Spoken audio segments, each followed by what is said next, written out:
Okay, I'm finally coming clean with everyone. I've become an addict. An addict for Hades because hot is this one hell of a fun game. Oh, brother, this guy stinks! For those unfortunate souls who haven't played this game yet, which is unlikely since, you clicked the video, let me explain what the heck is going on here. Hades is a roguelike where you play as Zagreus, a god who has some not-so-subtle daddy issues, where your only goal is to escape the underworld by any means necessary. So, I hope you're ready for some good old-fashioned mass murdering, because trust me, you're gonna have to unalive a lot of suckers. So come along with me, Ryan Kelly, as I lose more times in Hades than a gambling addict at blackjack. This is my experience with the Hades Platinum. Don't worry though, I actually do get good at the game, guys, I swear.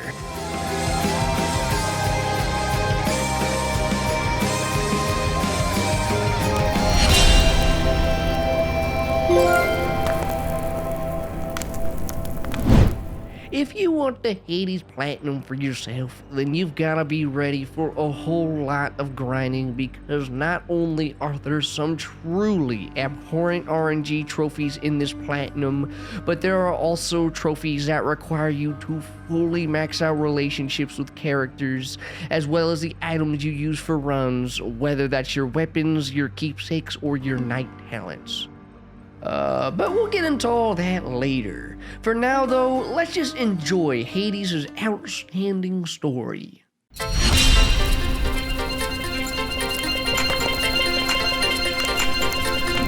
Full of eagerness and determination, I set off on my first attempt to escape the clutches of my clingy father, to finally meet my long-lost mother.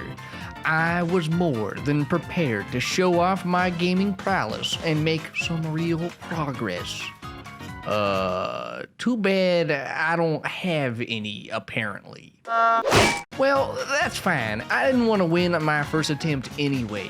Plus, now that I've died, I now have access to all sorts of useful items that will surely help me escape Hades, like this mirror that gives Zagreus buffs, or these little trinkets that my friends give us that also act as buffs. Hell, I could even change weapons if I wanted to. But a lot of this is locked off for us initially. So in order to truly become powerful, we gotta get good and play more of the game. However, what isn't locked off for us initially is the main gimmick of Hades, the ability to get power-ups in the form of boons from other gods. And after only a couple of attempts, I had made it to the first boss of the run, Mega Man 64. Sorry, I meant Mega Woman, because, she's a woman. Hopefully that joke didn't make her too furious at me. Get it? Furious? Because she's a fury. Okay, I deserve that. But next run,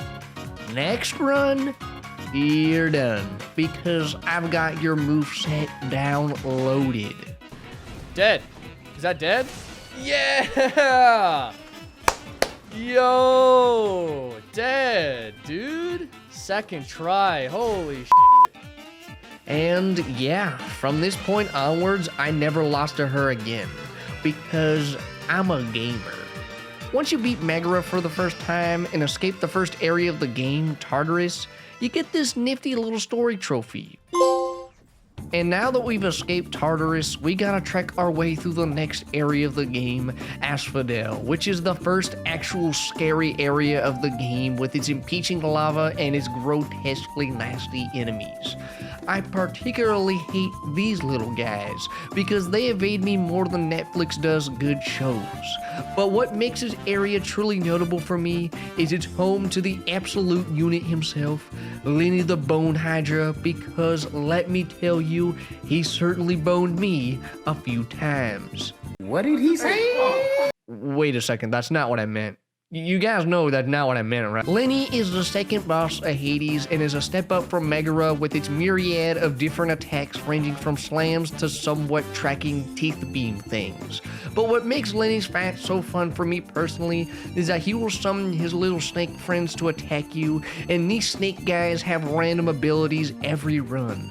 So you'll never know what kind of snake you'll get, which makes this fight really fun in my opinion. But that's enough gushing. It's time for me to gush in its guts. I know it doesn't have guts, but you get the idea. I think this is it. This is it. Yes, the Hydra, finally. Yo, there we go. Anyway, I won. I beat Lenny and got another story trophy for escaping asphalt. And now we've arrived at Elysium, where I find myself slowly dying on the inside as I fight some of the worst enemies I've ever seen in a video game that are on par with every dog enemy ever in a FromSoft game. Surprise, However, out of all the horrible enemies in this area, there is one in particular that makes me think Thanos might have had the right idea, and that's this guy. I can't stand this guy. Every time I encounter a Mr. I like to hide behind my shield in a run, I shudder a little bit, knowing that 3/4 of my attacks will not hit him. But I know that he certainly won't have a problem hitting me. This is one of the many reasons why I hate this area so much. And if this wasn't brutal enough for you, there's also a duo boss at the end of the area that made me want to invest into life insurance. The run killers themselves, Theseus and Astraeus, aka Mr. Tauros, who did one too many bull rushes on me. However, I finally realized Tauros' weakness and took him down with a couple of close combats. And once you take down Tauros, the fight is pretty much over because Theseus kinda sucks on his own. This is it, this is it, this is it, we did it! Woo! Oh my god, yeah, I did. I struggled a lot with that one. And just like that, we finally had escaped Elysium, netting us yet another story trophy. At last, we had made it to the final area of the game, the Temple of Styx, which can either be an absolute breeze or can be this. No! God, please, no! No! No! No! So, the way this area works is that there are randomly generated paths you must take in order to find this sack that is used to lure away Cerberus. Thankfully, you don't have to pull old Yeller on Cerberus because that would be big sad. And once you do that, you'll have one last boss you'll have to face before you're finally able to escape. Daddy Hades.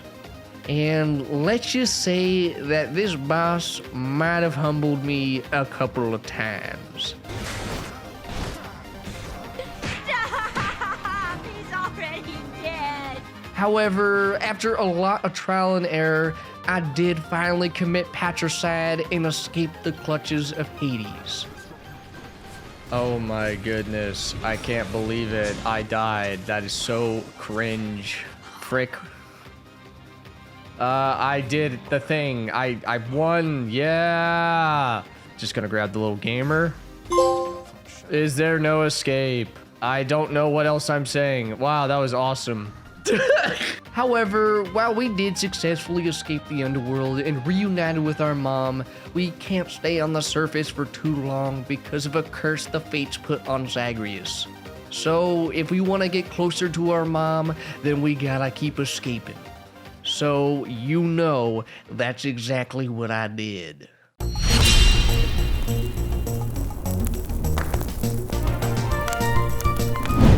With my first escape under my belt, I can now legally say that I am in fact good at Hades.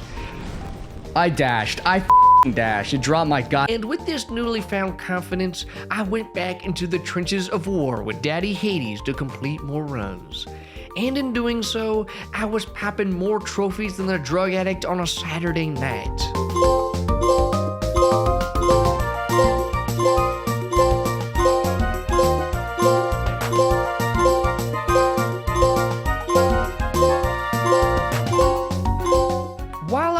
working to complete more runs, I noticed there were not only some new additions added that we'll get to later, but also some of the gamers that I had come to know and love had undergone some changes.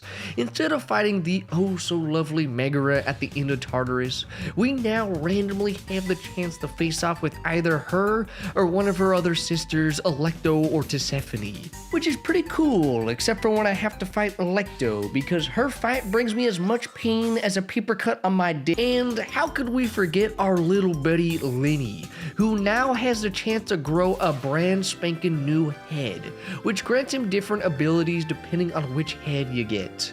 While these changes are great additions, one of my favorite changes has to do with the friendly shopkeeper, Karen. Just like the actual myth, Karen loves himself some cold, hard cash money.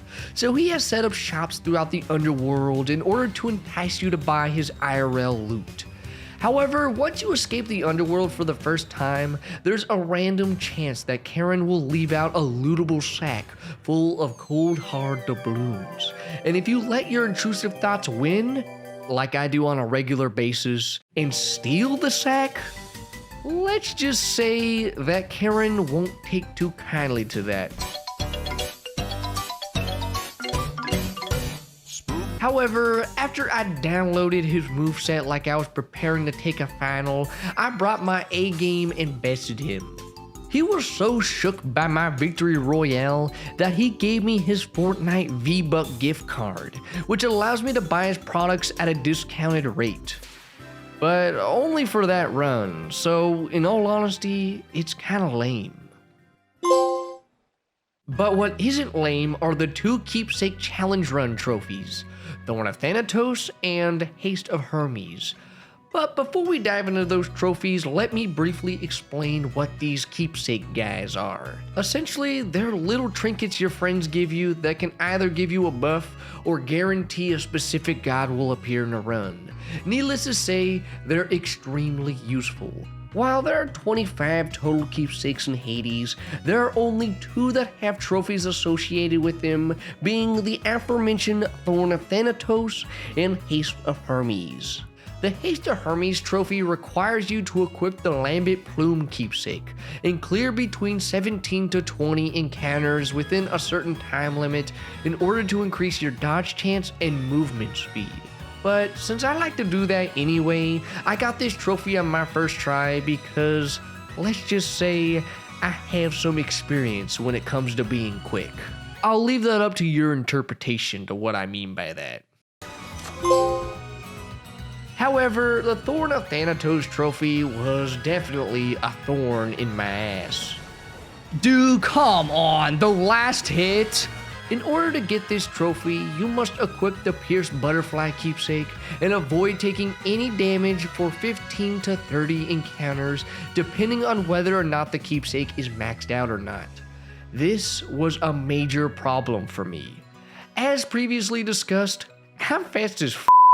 Because of this, I'm usually pretty sloppy during runs, resulting in getting tapped more than a gold digger's credit card.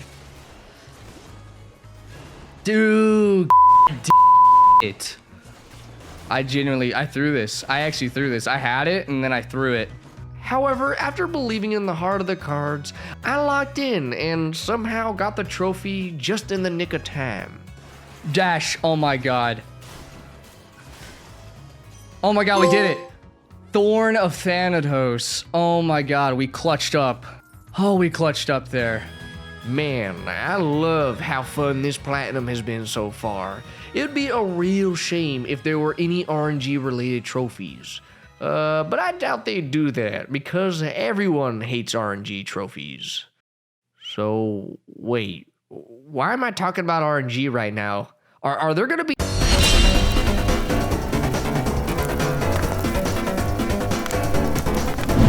As you'd expect from a roguelike, there are indeed RNG-related trophies in Hades, which is definitely the most time-consuming part of the platinum.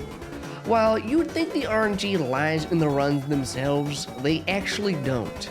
They're almost all tied to the character relationships in the form of prophecies, which are essentially Hades' version of side quests. Now, there are tons of prophecies in Hades, but there are only a handful of them actually required for the platinum, although you do have to complete at least 15 other prophecies for another trophy, which is actually pretty easy to do since most of them aren't that difficult to complete. Like our first prophecy, Chthonic Colleagues, which requires you to meet all the chthonic gods of the underworld. Alright, what do we get here? Wait, what is this? Fulfill the chronologic Kali's prophecy? Wait, what? I don't know what that means, but I'll take it. Then there are prophecies that are tied to challenges you can do for runs like Master of Arms, Harsh Conditions, and Slashed Benefits. While these prophecies were actually pretty easy to complete, there was one that gave me an issue, being Dark Reflections, which requires you to use every ability from Nyx's Mirror in at least one successful escape attempt. While this one is arguably the easier one out of the lot, I made it way harder on myself than I needed to. Instead of handling it the smart way and only equipping one or two of the abilities I don't normally use per run, I decided to equip all of the remaining abilities I haven't used for runs, and it went as well as you would expect it to. It is currently 2:17 in the morning. I have work tomorrow at 9, but I just said it, and now here we are. I have no idea if I'm gonna win or not, but whatever. Yes, dude, I clutched up. Oh my god, my heart was racing. Dark Reflections. Dude, yes, I'm so happy to have that one done. And now, the moment you've all been waiting for, the RNG-related prophecies. War God's Bloodlust, Into Torment, Musician and Muse, Night and Darkness, and Divided by Death. These particular prophecies not only require you to max out your friendship with characters associated with the prophecy, but also requires you to talk to them more often than Netflix cancels good shows. However, it's not that simple. For one, Hades has more unique dialogue than there are One Piece episodes that could be triggered by a myriad of things like fighting Karen for the first time, or escaping Hades with a faded weapon. And each prophecy has specific dialogue you need to unlock by talking to all of the characters involved with the prophecy. So in order to progress these prophecies, you need to get lucky and get all of the right dialogue for every prophecy. But in order to even be able to unlock these key conversations, you have to max out your friendship with all of the characters for that prophecy. And in order to do that, you have to give them lots of gifts, and I do mean lots of gifts. So I hope you're ready to be a sugar daddy or mommy, because you're gonna have to spend an ungodly amount of money if you're gonna make any friends in the underworld. My wallet is still bleeding to this day. But I don't think that has anything to do with it. In order to become close friends with the character in Hades, you must give them 6 nectars and 1 ambrosia, which are not common items. Think of nectar as gold in Minecraft and ambrosia as diamonds in real life. And that's not even the worst part about this crime. What makes this especially painful is the fact that 3 out of the 5 of these prophecies come from characters that randomly appear in runs, being Sisyphus and Tartarus, Ulysses and Asphodel, and the worst offender, Patroclus and Elysium. But before you're even able to progress these prophecies, you're required to purchase an upgrade that allows you to access the administrative chambers, which is where you'll eventually find contracts for 3 out of the 5 prophecies. And to no one's surprise, this is another event that is tied to RNG, since in order to unlock administrative privilege, you need to have a key conversation with Hades, which I was eventually able to trigger. And out of these 5 prophecies, I didn't have many issues with War God's Bloodlust, Night and Darkness, or Musician and Muse. However, the same can't be said for the 2 prophecies that made me want to test how sturdy my ceiling fan was. Into Torment, which requires you to free Sisyphus from his punishment, and Divided by Death, which requires you to reunite Achilles and Patroclus. I can't tell you just how long these 2 prophecies alone took took me to get. Like, seriously. If you're not actively working on these prophecies after every attempt or choose to ignore progressing your relationship with them, like I did, you're gonna really start questioning how much weight a rope can really hold. So because I not only wasn't progressing Sisyphus or Patroclus' relationships, and I wasn't getting the right key conversations, these trophies took an ungodly amount of time to get. But eventually, after grinding conversations by dying over and over again at the start of a run, I finally got lucky and got both of these prophecies. And now that all the prophecies have been taken care of, the only thing left to do was to complete the story.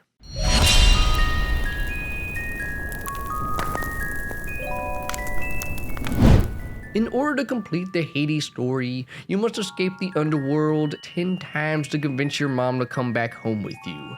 This actually took a long time for me to do since I was not trying to complete runs efficiently, but rather more so focusing on completing prophecies and unlocking trophies, which definitely made me enjoy the game more than I would have if I had just used the same weapon and keepsake over and over again. Honestly, this part of the game didn't even feel like a grind to me, since I was having so much fun learning all the ins and outs of Hades. But I did eventually complete those 10 runs, convincing Persephone to come back with us to the underworld to work things out with Hades, ultimately rolling the curtains on this surprisingly wholesome story.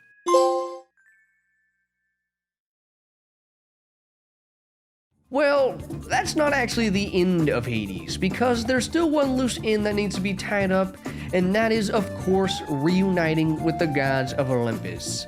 So Persephone devises a plan to invite all of them over for dinner in the underworld. So now our job is to play the role of sugar daddy or mommy yet again to the gods of Olympus, since in order to be able to invite them to dinner, we gotta be best friends with at least 6 of them. So that's exactly what I did. And in buying the most powerful friends in the world, I was also able to complete the last few remaining miscellaneous trophies. And after befriending 6 of the gods of Olympus, I was able to invite everyone over to dinner and got the final story trophy of Hades. And now that we're finally done with the story, there's only one thing left to do. It's time to finally talk about the Pact of Punishment.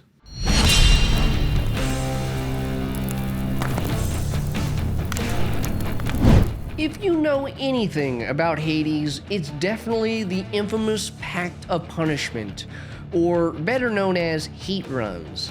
These heat runs are essentially runs with twists added to them, whether that's more enemies, harder versions of specific bosses, or more expensive shop items. And the more heat you add to a run, the harder that run is gonna be. The Pact of Punishment is meant for those who really want to test their skills in Hades. However, the real test lies with my favorite character in Hades, Skelly, who, let's just say, has some challenges that he wants you to complete for the platinum, being a level 8 heat run and a level 16 heat run. At this point, I was really good at Hades, so I had no issue whatsoever with the level 8 heat run, since I was already doing 5 to 6 level heat runs casually. And with that done, there was only one more run left, the level 16 heat run. While this run was already going to be difficult to complete on its own, I made it even harder on myself by also going for the trophy Champion of Elysium, which requires you to escape Elysium with the extreme measures condition on, which is the Pact of Punishment that makes bosses harder by adding tons of changes to them. So, without further ado, I hand things off to Past Ryan as he attempts the level 16 heat run. I think I'm just gonna kind of go for it. I'm just gonna practice it. If we don't get it, we don't get it. But I just want to see how bad this setup's gonna be. So this is gonna be the setup. We're gonna get 2 trophies in one. We're gonna get the extreme measures one, and then we're also gonna get the 16 heat when we complete this. So We're gonna do the shield. If the shield doesn't work, we're gonna do the bow. But here we go. Okay, this is the new one. I haven't seen this fight yet. Yeah, this isn't too bad so far. I say as I get annihilated. And dead. That was really easy. Okay, that wasn't much harder than the original. Whoa. Okay, so this is gonna be new. I don't know the difference so far. Oh, that's an AoE now. Okay, that is actually horrible. Oh, that's new. That's new. Okay. All right, so there are some new stuff with this fight. That's gonna be brutal. Okay. Oh god. I don't like he has a chariot. Thankfully, I've seen the Bull's moveset, because if I had gotten blindsided with that rage thing, ooh. Oh my god. Okay. Uh-oh. Okay, good. The Bull's gone. Now it's just you. Doesn't seem too bad if you just, like, stay in one specific spot. Oh. The chariot's gone. That can't be it, dude. He just loses the chariot? That's it. Wow, I did that first try. That's crazy. Yeah, dead. Wow, first try. There it is. Champion of Elysium. Once I got rid of the Bull, it was really easy. Okay, we're about to get a greater call and just end this. All right, well, GG Hades. I remember when I used to think this fight was really hard. Now it's pretty easy. And that's it. That's our 16 heat run. Let's unveil for the final trophy and the platinum. Skelly's last lay mentions. I'm probably saying that wrong, but I don't care. That's the last trophy. And God of Blood, the Hades Platinum. Thank y'all so much for watching this video. If you enjoyed the video, then please make sure to do all the cringy YouTubers say to do, like liking the video and subscribing. Now, one last thing I want to say before I end the video is that there was one thing that I didn't do, and that was the infamous 32 heat run. I didn't do the run because, well, it's not required for the platinum. And you know, I ain't gonna do no extra credit. So, sorry if that makes some of you upset. But who knows? Maybe one day I'll do it if I feel like it. But for now, I've had more than enough fun playing Hades.